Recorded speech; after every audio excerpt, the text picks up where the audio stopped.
Hello everyone, स्वागत है आप सभी का हमारे यूट्यूब चैनल एप्पल क्लासेस पर। आज की इस क्लास में हम क्लास 9th का अर्थशास्त्र यानी कि इकोनॉमिक्स को जारी रखेंगे। ये पार्ट 3 वीडियो रहेगा। अध्याय 1 पढ़ रहे हैं, संसाधन के रूप में लोग। तो चलिए देखते हैं आज की इस क्लास में हमें क्या पढ़ना है। तो अध्याय 2 है संसाधन के रूप में लोग, पीपल एज रिसोर्स। आज की इस क्लास में हमें पढ़ना है पीपल्स क्वालिटी के बारे में। ये इस क्लास का भाग 3 रहेगा। चलिए शुरू करते हैं। तो सबसे पहले जानते हैं हम जनसंख्या की गुणवत्ता। जनसंख्या की गुणवत्ता से मतलब क्या होता है? जनसंख्या की गुणवत्ता से मतलब होता है उसकी साक्षरता दर, उनकी जीवन प्रत्याशा को निरूपित करने वाले व्यक्तियों का स्वास्थ्य कैसा है, उनके द्वारा प्राप्त कौशल क्या है। ये सारी बातें जो होती हैं जनसंख्या की गुणवत्ता पर निर्भर करती हैं। अगर जनसंख्या में कौशल अच्छा होगा, स्वास्थ्य अच्छी होगी, तो वहाँ की क्वालिटी अच्छी होगी। जनसंख्या साक्षर होगी, स्वस्थ होगी, उनके पास ज्ञान और कौशल की मात्रा भरपूर होगी, तो ऐसी जनसंख्या गुणवत्तादार कहलाती है। उनमें बड़ी बड़ी क्वालिटियाँ होती हैं। और जो जनसंख्या की गुणवत्ता है, अंततः वो क्या करती है? देश की समृद्धि निर्धारित करती है। जिस देश की जनसंख्या जितनी ज़्यादा साक्षर होगी, जितनी ज़्यादा पढ़ी लिखी होगी, जितनी ज़्यादा स्वस्थ होगी, हष्ट-पुष्ट होगी और उनके पास स्किल्स होगी, तो वो क्या करेगी? जनसंख्या अपने देश की समृद्धि करेगी, अपने देश की समृद्धि को निर्धारित करेगी। तो साक्षर और स्वास्थ्य जनसंख्या की परसंपत्ति हैं। तो कोई जनसंख्या परसंपत्ति कैसे बन सकती है? तो उसे साक्षर कीजिए, उसे पढ़ाइए, उसे ज्ञान दीजिए, कौशल दीजिए, स्किल्स बड़े बड़े पैमाने पर दीजिए, नई नई स्किल्स दीजिए, जिसके आधार पर जनसंख्या क्या हो सकती है? गुणवान हो सकती है, उसकी क्वालिटी बेहतर हो सकती है। जब क्वालिटी बेहतर हो जाएगी तो हमें वो उत्पादन अच्छा देगी।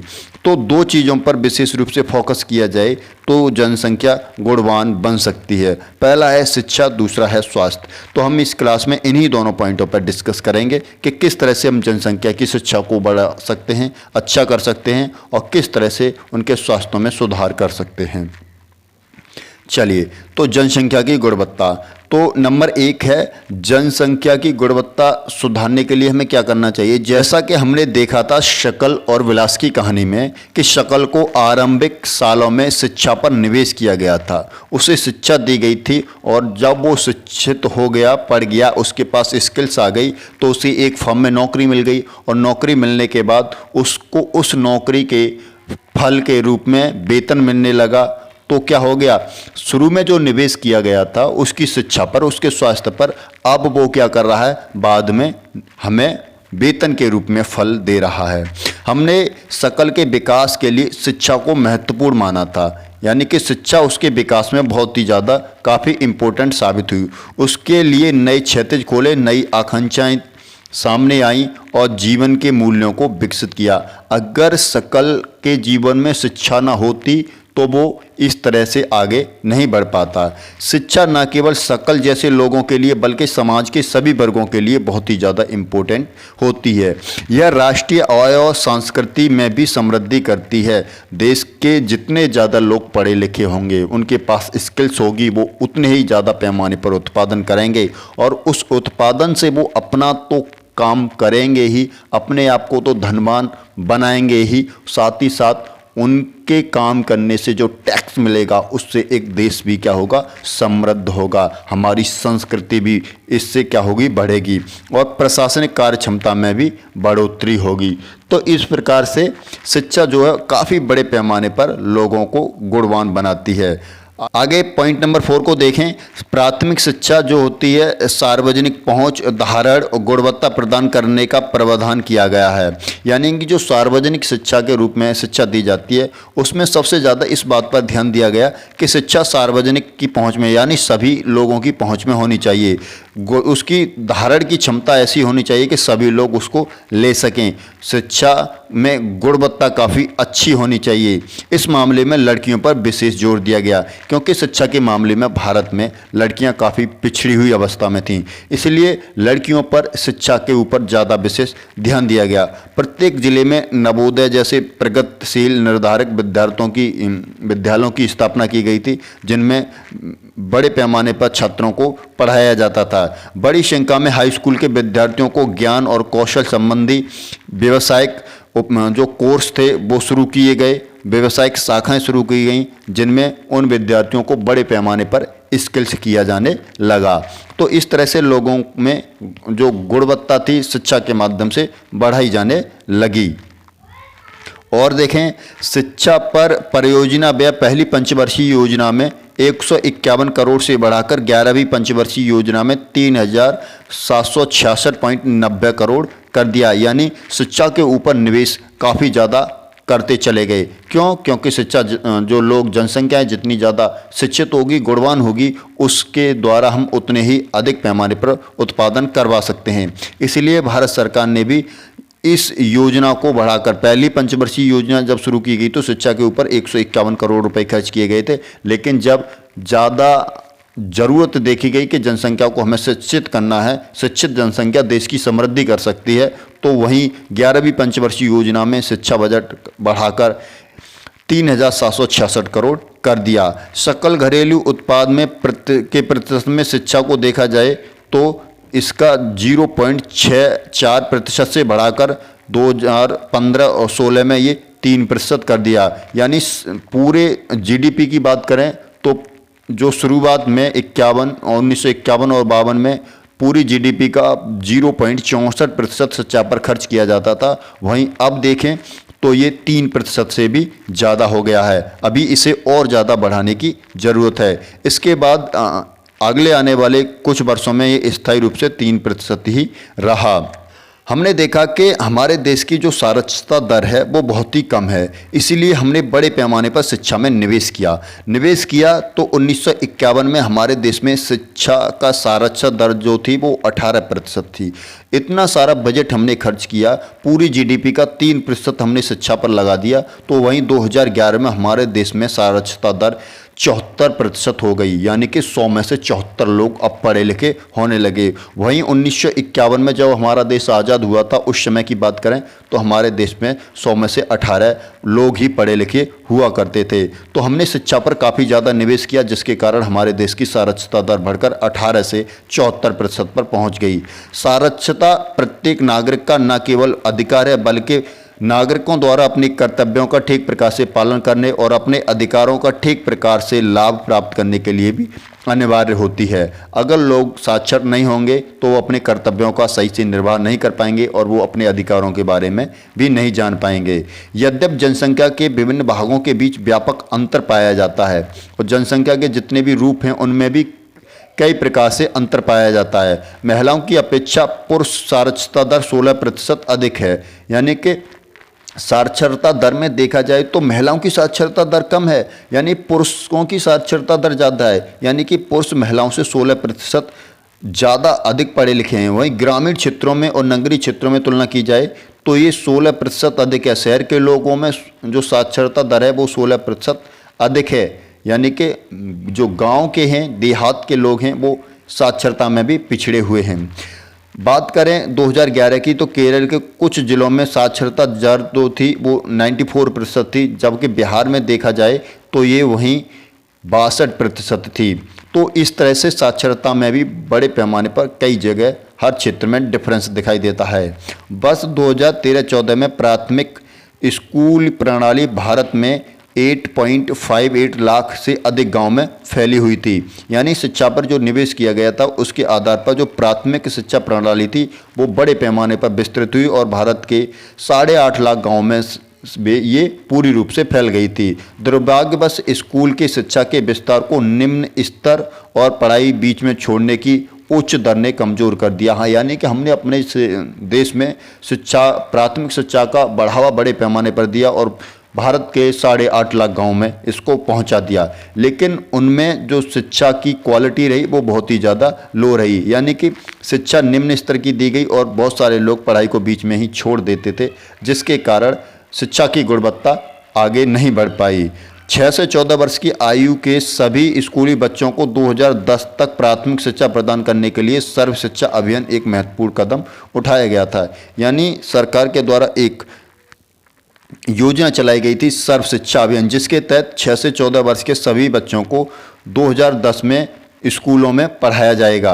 राज्यों और स्थानीय सरकारों प्राथमिक शिक्षा सार्वभौमिक लक्ष्य को प्राप्त करने के लिए समुदाय की सहभागिता के साथ केंद्र सरकार की यह एक समयबद्ध पहल थी। यानी इसके आधार पर आप राज्यों में, स्थानीय सरकारों में और जो प्राथमिक शिक्षा सार्वभौमिक के जो लक्ष्य थे उनको प्राप्त करने के लिए सभी की सहभागिता के आधार पर केंद्र सरकार ने ये एक पहल शुरू की थी, जिसके द्वारा लोगों को, जनसंख्या को साक्षर बनाया जा सके, अधिक से अधिक बच्चे शिक्षित हो सकें, कोई सी की भी पढ़ाई ना छूटे। अब आप इस ग्राफ के द्वारा देख सकते हैं, यहाँ पर नीला जो ग्राफ है वो व्यक्तियों की संख्या को दर्शा रहा है और जो लाल है और वो पुरुषों की और जो हरा है वो महिलाओं को दर्शा रहा है। आप देखेंगे 1951 में भारत की आज़ादी के बाद जब प्रथम पंचवर्षीय योजना शुरू की गई थी, तब आप देखेंगे कि जो पूरे भारत में अगर लोगों की बात करें तो लगभग 18-19% हमने देखा था कि 18% लोग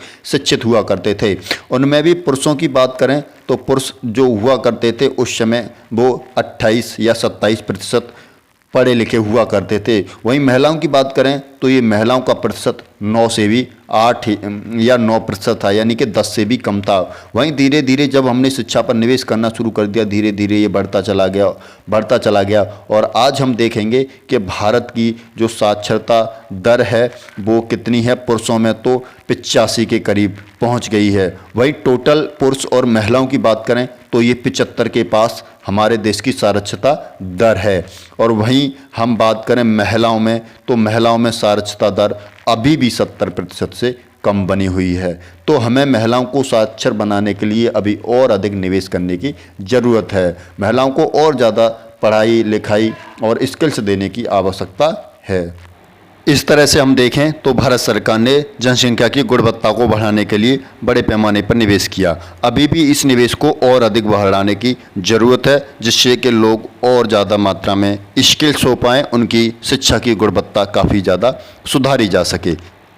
इतना सारा निवेश किया गया, उसके साथ ही प्राथमिक शिक्षा में नामांकन बढ़ाने के लिए जिस तरह से हमने देखा कि हमने बड़े पैमाने पर जो प्राथमिक शिक्षा प्रणाली थी उसको फैलाया, लगभग 8.5 लाख गाँव में फैला दिया। लेकिन बहुत सारे जो बच्चे थे वो बीच में ही स्कूल को छोड़ने लगे थे। तो शिक्षा में नामांकन बढ़ाने के लिए हमारी सरकार ने कई सारी योजनाएं चलाई, जिनमें सेतु पाठ्यक्रम, स्कूल लौटो शिविरों का प्रारंभ किया गया। कक्षा में उपस्थिति को बढ़ावा देने, बच्चों को धारण और उनके पोषण की स्थिति में सुधार करने के लिए दोपहर के भोजन की योजना शुरू की गई थी, जिसे हम मिड डे मील कहते हैं, उसको शुरू किया गया था। इन नीतियों ने भारत में शिक्षित लोगों की संख्या में वृद्धि की। जब ये देखा, ये सारे कार्यक्रम, ये योजनाओं के द्वारा भारत में जो शिक्षित लोग थे उनकी संख्या में वृद्धि हुई, क्योंकि बच्चे स्कूलों में आना शुरू हो गए, क्योंकि अब उनको स्कूलों में भोजन मिलने लगा, जिसके कारण अब वो स्कूल छोड़कर नहीं जाते थे। इसमें भी बहुत सारे बच्चे तो दोपहर के लंच के बाद वापस स्कूल ही नहीं लौटते थे, तो इसके कारण इस सारी योजनाएं चलानी पड़ी। इस तरह से 12वीं पंचवर्षीय योजना में 18 से 23 वर्ष के जो युवा थे उनको उच्च शिक्षा में नामांकन बढ़ाने के लिए कई सारे कार्य किए गए। तो उसके आधार पर 17 और 18 में 25.2% की वृद्धि देखी गई और इसी प्रकार 20 और 21 में इसको बढ़ाकर 30% तक करने की योजना है। यह विश्व औसतन से 26% मिलती जुलती है, यानी हम अगर विश्व की देखें तो विश्व की कितनी है, 26% है और 2020-21 तक हमें इसे बढ़ाकर 30% तक करना है। तो इस प्रकार से हम देखते हैं कि हमारे देश की जो उच्च शिक्षा में लोगों की नामांकन की जो वृद्धि है वो रेट है वो लगभग विश्व औसत से मिलती हुई है। यह जो रणनीति बनाई थी वो इसीलिए बनाई थी कि हम शिक्षा सभी के पास पहुंच सके, शिक्षा को प्राप्त करने वाले लोगों की संख्या में वृद्धि हो, उसकी गुणवत्ता काफ़ी अच्छी हो और राज्यों के लिए विशेष पाठ्यक्रम जो थे वो स्वीकार करने पड़ेंगे। और व्यावसायीकरण, शिक्षा को हम क्या करें, व्यावसायिक तरीके से दें जिससे लोगों में स्किल्स पैदा हो सके और सूचना प्रौद्योगिकी के उपयोग पर जाल बिछाने पर केंद्रित थी। यानी अब हमें इंफॉर्मेशन टेक्नोलॉजी का प्रयोग शिक्षा में करना है। जो योजना थी, योजना दूर शिक्षा, औपचारिक, अनौपचारिक, दूरस्थ और संचार प्रौद्योगिकी की शिक्षा देने वाले शैक्षणिक संस्थानों और विश्वविद्यालयों की संख्या को भी बढ़ाना था। इसमें ये सारी बातों को शामिल किया गया था। दूर हो या पास हो, औपचारिक हो या अनौपचारिक हो, ये सभी माध्यमों को क्या करना है, बढ़ाना है, शिक्षा को बढ़ावा देना है, विश्वविद्यालयों की संख्या में बढ़ावा देना है। आप यहाँ पर देखेंगे कि किस तरह से स्कूल्स और उनमें पढ़ने वाले विद्यार्थी और शिक्षकों की संख्या में बढ़ोतरी होती गई। 1950 से 51 में देखेंगे तो 750 महाविद्यालय हुआ करते थे, वहीं विश्वविद्यालयों की संख्या थी वो 30 थी और उसमें पढ़ने वाले विद्यार्थी थे 2,63,000 और उनमें पढ़ाने वाले जो टीचर्स थे वो 24,000 थे। इसी तरह से हम देखते चलें 17-18 में आ गए तो वहाँ पर महाविद्यालयों की जो संख्या थी 40,000 के पार चली गई। वहीं हम देखें कि जो विश्वविद्यालय थे उनकी संख्या जो थी वो 850 के पार चली गई और अब देखें 18-19 में तो ये 991 तक पहुंच गई है। वहीं उनमें पढ़ने वाले छात्रों की संख्या में भी ज़बरदस्त वृद्धि देखी गई। 3,66,42,778 स्टूडेंट्स जो थे 17-18 में इन विद्यालयों में पढ़ रहे थे। वहीं शिक्षकों की बात करें तो 12,84,957 टीचर्स जो थे इन विद्यालयों में पढ़ा रहे थे। यानी शिक्षा पर निवेश करने के कारण बड़े बड़े यूनिवर्सिटियां और बड़े बड़े जो महाविद्यालय थे उनमें लगातार वृद्धि होती चली गई, उनमें पढ़ने वाले छात्रों की संख्याओं में लगातार वृद्धि होती चली गई। और हमारा यही तो लक्ष्य था कि हम ज़्यादा से ज़्यादा विद्यार्थियों को ज़्यादा से ज़्यादा कॉलेजों के माध्यम से नए नए इंस्टीट्यूट खोलकर उनमें ज़्यादा से ज़्यादा उन्हें स्किल्स दें, ज़्यादा से ज़्यादा उन्हें शिक्षा दें, जिससे कि जनसंख्या की गुणवत्ता बढ़ सके। तो आई होप अब आप समझ गए होंगे कि जनसंख्या की गुणवत्ता को किस प्रकार से बढ़ाया जा सकता है। और जनसंख्या की गुणवत्ता जो बढ़ी हुई होती है, जो लोगों में जब स्किल्स होता है तो वो एक देश के लिए, एक राष्ट्र के लिए किस प्रकार से लाभदायक होता है। So thank you watching for this video. अगर आपने हमारे चैनल को अभी तक सब्सक्राइब नहीं किया है तो चैनल को सब्सक्राइब कर लें, बेल के आइकन को प्रेस कर लें, जिससे कि इसी तरह की क्लासेस की नोटिफिकेशन आपको मिलती रहे। सो थैंक यू, धन्यवाद।